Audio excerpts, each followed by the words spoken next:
Bienvenue au Canada, un podcast et un site internet qui vous procure des informations et des interviews sur l'immigration et la vie au Canada. Salut à vous, aventuriers du Nouveau Monde! Emma Charlin au micro, auteure, accompagnatrice en mobilité internationale et podcasteuse. C'est l'épisode 59 du podcast et je l'enregistre en mars 2025. L'épisode de ce jour fait partie de la série « Le bon mindset à avoir pour son départ au Canada ». Ce sont les épisodes dont le titre commence avec la mention « EC ». Je parlerai aujourd'hui d'une phrase que j'entends parfois sur les réseaux. « Ah non mais moi, c'est terrible, hein. J'arrive pas à trouver du temps pour mon départ au Canada et résultat, rien n'avance. » Mais avant cela, j'ai quelques nouvelles personnelles à vous partager. Je suis ravie, mais alors ravie de voir à quel point les francophones ont de belles cartes à jouer en partant au Canada anglophone. Pour la résidence temporaire, un programme leur est dédié. Il s'agit de la mobilité francophone.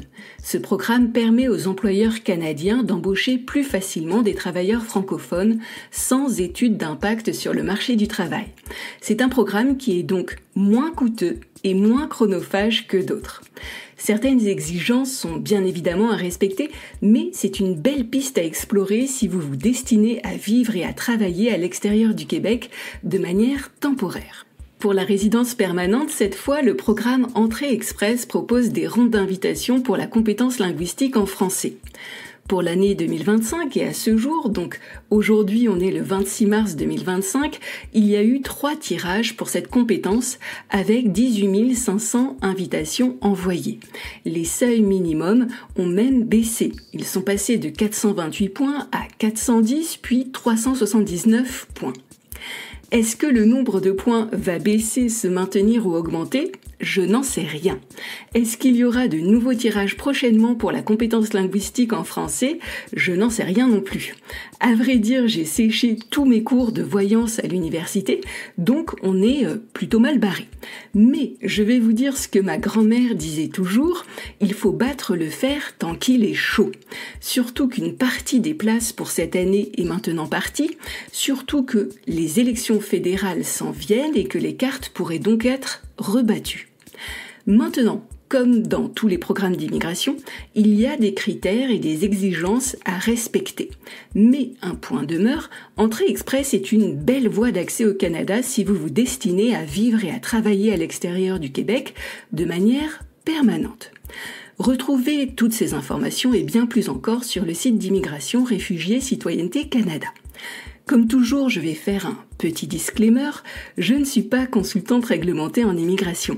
Je ne suis pas avocate en immigration et je ne suis pas notaire. Je ne traite pas de dossiers d'immigration et je ne vous représente pas auprès du gouvernement canadien.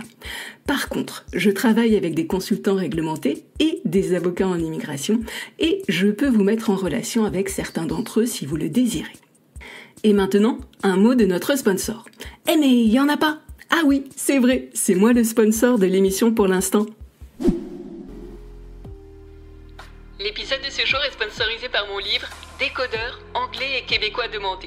Plongez dans la vie de personnages attachants, découvrez les problèmes de communication auxquels ils sont confrontés afin de mieux les éviter. En fin de chapitre, repartez avec des informations et suggestions. Rien de tel pour booster votre départ au Canada et en faire un succès. Venons-en à présent à l'épisode du jour. Je vais vous parler aujourd'hui d'un ennemi sournois qui pourrait bien compromettre votre rêve canadien. Et non, je ne parle pas de l'immigration au Canada. J'aimerais plutôt vous parler de gestion du temps. Le temps, vous savez, cette ressource précieuse et limitée. Comment l'optimiser pour transformer votre rêve canadien en réalité ? La manière dont vous utilisez votre temps est déterminante pour votre projet d'expatriation au Canada. Cela va impacter sa rapidité d'exécution, mais aussi sa faisabilité. Si votre projet traîne en longueur, si vous ne faites que peu ou pas de progrès, alors vous mettez toutes les chances de votre côté pour échouer. Et je dirais même plus, vous sabordez. À l'inverse, si vous avancez régulièrement et gravissez les différents paliers de votre projet, vous mettez toutes les chances de votre côté pour réussir. Je vais faire un parallèle. Imaginez que vous voulez faire un voyage entre Toronto et Vancouver. Si vous ne gérez pas correctement votre temps et menez vos actions au petit bonheur la chance, vous allez le faire en trottinette votre voyage, avec des détours pas possibles.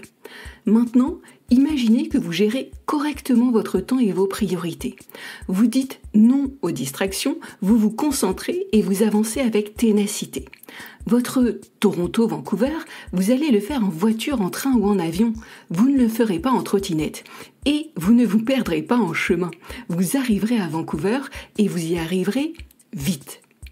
Chaque journée où vous remettez à plus tard la préparation de votre projet, c'est une journée de plus où vous stagnez. Chaque journée où vous remettez à plus tard la préparation de votre projet, c'est une journée de plus où vous avez des regrets.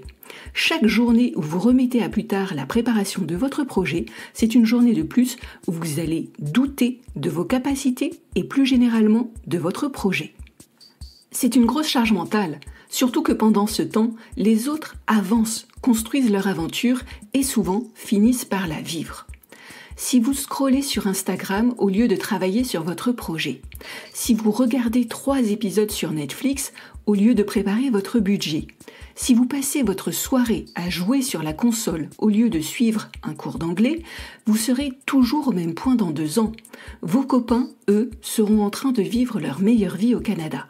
Peut-être même qu'ils auront déjà obtenu leur résidence permanente. Tout le monde a besoin de souffler et de s'amuser. Je ne vous dis pas le contraire. Moi aussi, je scrolle sur Instagram. Moi aussi, je regarde des séries sur Netflix. Bon, je joue pas à des jeux vidéo, mais c'est pas le débat. Ce que je veux dire, c'est que tout le monde a le droit de se détendre. Mais quand on a un projet qui nous tient à cœur, quand on veut vraiment quelque chose, la détente vient après le travail. Le projet, son projet, passe en priorité. Maintenant que j'ai bien planté le décor, je passe aux solutions. Vous avez 2 aptitudes clés à développer pour protéger et bien gérer votre temps. Apprendre à dire oui et apprendre à dire non. C'est aussi simple que cela. Et c'est bigrement puissant, croyez-moi. Dire oui, c'est connaître sur le bout des doigts ses pourquoi et ses rêves. Dire oui, c'est aligner ses actions avec ses objectifs. Dire oui, c'est s'entourer des bonnes personnes. Je reprends chaque phrase en détail. Dites oui à vos pourquoi et à vos rêves. Quelles sont les raisons de votre départ au Canada ? Qu'est-ce que vous voulez vivre ? Visualisez précisément ce que vous voulez. Si vos rêves sont flous, vos actions seront vagues et vos chances de succès seront limitées. Par contre, si vos rêves sont précis, vos actions pourront devenir concrètes, tangibles et orientées. Et vos chances de succès seront maximisées. Je prends un exemple. Dire « mon rêve, c'est de travailler à Toronto » et dire « mon rêve, c'est de travailler à Toronto en tant que gérant de portefeuille chez l'un des 5 plus grands gestionnaires de fonds du pays », ce n'est pas pareil. Dans le second cas, vous connaissez le secteur d'activité, le métier à exercer et les sociétés dans lesquelles vous voulez travailler. Vous savez ce que vous voulez et dès lors, vos actions pourront être impactantes et ciblées. Je passe à mon second point. Dites oui aux actions stratégiques, celles qui sont alignées avec vos objectifs. Vous connaissez vos pourquoi, vous connaissez vos rêves. Maintenant, il faut agir.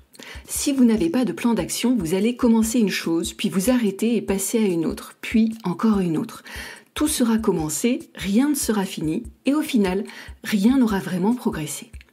Par contre, si vous partez de votre cible et déterminez les actions à mener, si vous priorisez vos tâches et terminez chacune d'elles avant de vous lancer dans la suivante, vous allez progresser. Alors, bloquez du temps dans votre agenda, faites votre plan d'action, puis déroulez-le sans jamais rien lâcher. Je prends un exemple. Votre niveau d'anglais est basique et vous souhaitez progresser. Si vous n'avez pas de plan d'action, vous allez regarder des vidéos YouTube en anglais un jour, le lendemain vous allez télécharger une application de vocabulaire et le surlendemain vous allez essayer de comprendre des règles de grammaire.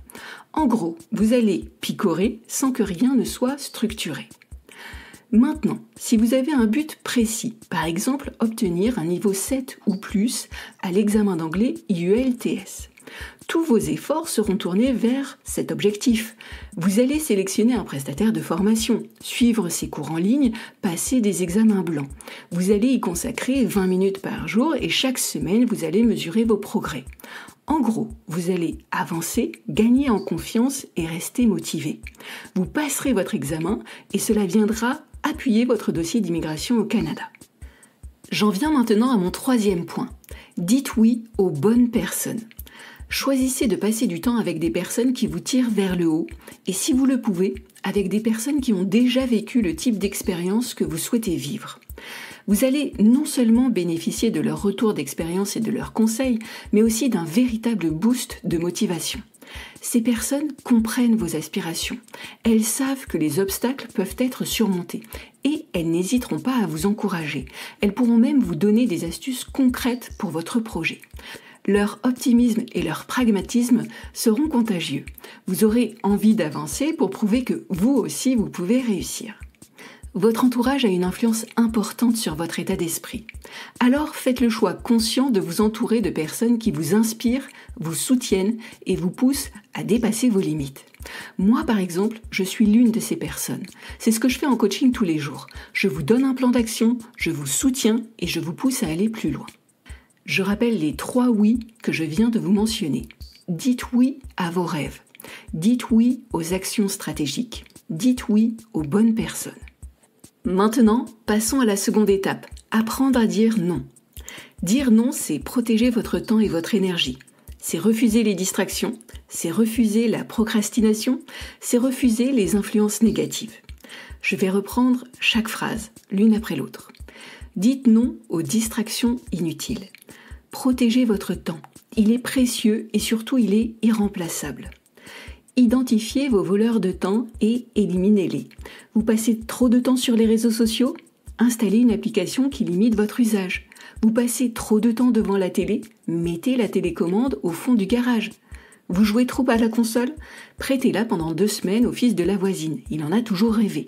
Ce ne sont là que des exemples. Je ne vous dis pas de les mettre en pratique.